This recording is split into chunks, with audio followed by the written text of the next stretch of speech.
kulanti wacan oo wanaagsan dhammaan daawadayaasha qiimaha iyo karaamada mudan oo caalamka meel walba aad ka joogtaan iyo xilli walba idin tahayba waqtiga ha idin wacnaado waayana idin samaado waa walaalkiin Cabdiwahaab oo idin leh maalin kale iyo muuqaal hor leh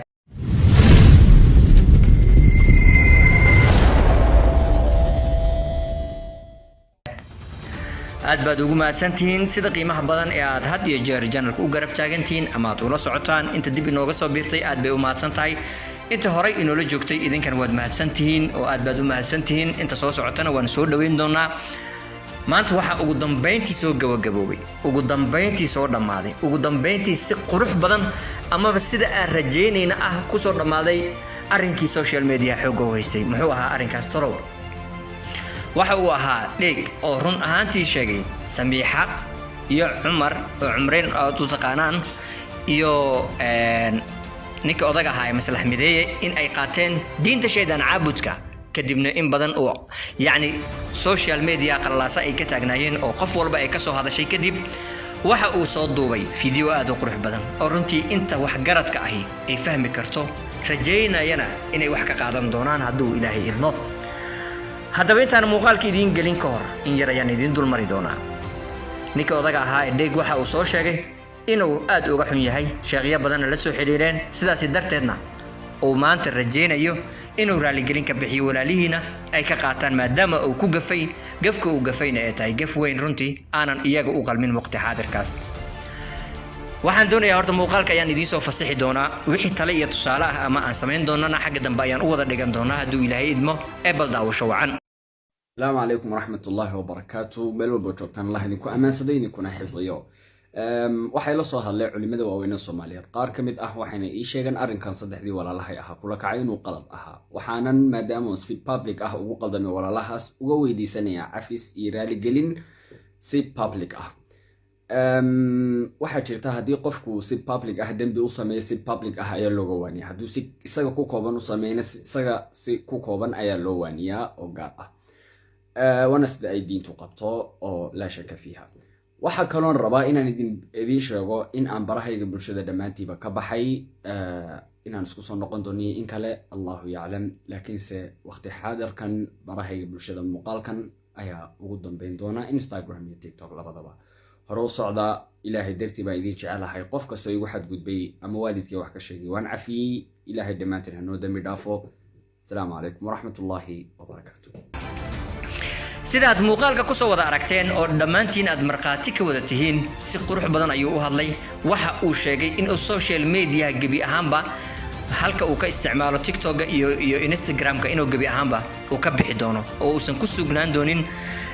arrinkaasina waxa uu leeyahay inta aqliga u saaxiibka way fahmi kartaa oo waayo gaf ayaa ka dhacay maanta waxa uu runtii gafay gaf dil sababi karay waqti xaadirkaasi laakiin alxamdulillah ilaahay subxaanahu wa ta'ala ayaa mahad iska leh hadii aysan waxba dhicinba inta hawshan ay socotay maantana uu soo gartay runtii waa wax ilaahay looga mahad celiyo laakiin waxa jirta oo meesha taalo oo runtii isweydiin mudan sababaha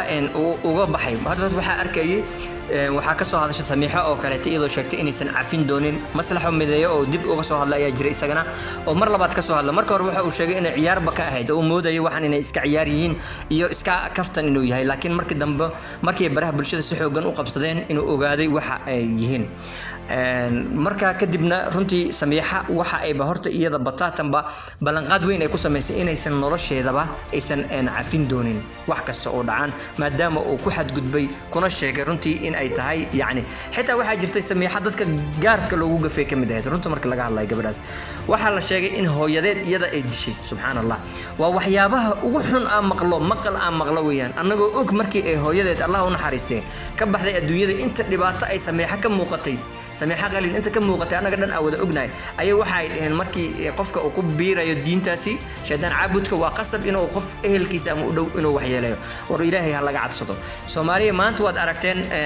walaalkeen dhig wuu isdhiibay oo runtii ayuu soo ogaaday waxa uuna ogaaday in xaqiiqo aysan ahayn arrinka oo markaas uu soo bandhigay loona baahnayn dambi weyn oo ahaa sidaas darteed cafis ayuu weydiistay bal adigan commentiga ku caayay amaba YouTube-ka ku caayay amaba TikTok aan leedahay ku caayay amaba dadka ugu gafay bal maanta maxaad sameynaysaa maxaadna dhihi kartaa maxaadna dadka loo hor imaanaysaa يعفي مدهيسد وكو اوغاي او كو ادكيسانيسا حيتا laga yaabo inaad ku adkaysid adkaysatid haddii aad ku adkaysan weydana waxaa leedahay qalad dhaca ayuu ahaa markaasna hawsha sidaas ay u socotay baraha bulshadana taas waxaas ayaa ku jiray sidaas darteed aan uga soo hadlaa leedahay mar walba waxaad ka hadlaysiin waa in la hubiyaa waa qofka inaysan sharafkiisa aan waxba gaarsiin maalmihii ugu horeeyay aan ka hadlayna waad ogeedeen waxaan uga hadlay si loo kala waayo waxaan arkayay dadkaasi ka tirsan diinta shaydaan caabudka ma ahan dad qof muslima u naxariisan kara badaatanba maaha waayo waxaysan ugu naxariisan karaynin waaba meesha ay dagaalkii duulaanka ku yihiin sidee bay u dhici kartaa in qof iyaga ka tirsan uu raxmad u sameeyo qof muslim ah ma dhici karto suurtagalba ma ahayn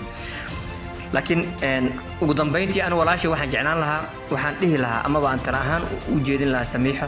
maadaama uu walaalkeen ka soo laabtay oo sida aad arkayseen si qurux badan uga soo laabtay qaladkiisana uu qirtay isagoo sheegay in sheekhiyo waaweyn la soo xiriireen kadibna ay arrinka sida uu yahay u sheegeen inuu gafayna ay u sheegeen oo ka toobadkeen oo ka soo laabtay idinkana iska cafiya ilaahay dartii u cafiya adduunyadan haddii aad tiraahdo maxaa la igu qaldamay iyo maxaa la igu gafay wax soconaya maaha maanta adiga ayaa lagu gafiyaa beritolan adiga ayaa gafi karo marka inaan is saamaxno is cafino oo mar walba annaga aanu muujino inaan isku tanaasuleyno waa in la helaa muhiim weeyaan marka sidaas darteed waxaan rajaynayaa aan ilaahayna ka rajaynaynaa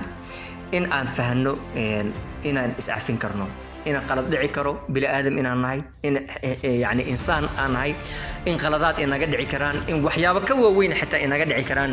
laakiin markay wax naga dhacaan waanan inaan ku adkaysan wixii inaga dhacay hadda maanta dheeg walaalkeen sidan uu isku soo dhiibay dadka qaar may sameeyeen markay arkaan inay wax yaani qalad uu yahay ama waxa oo sheegay oo qofkan qalad uu yahay وهدو وير يهي وكأمسيا هدي كلنا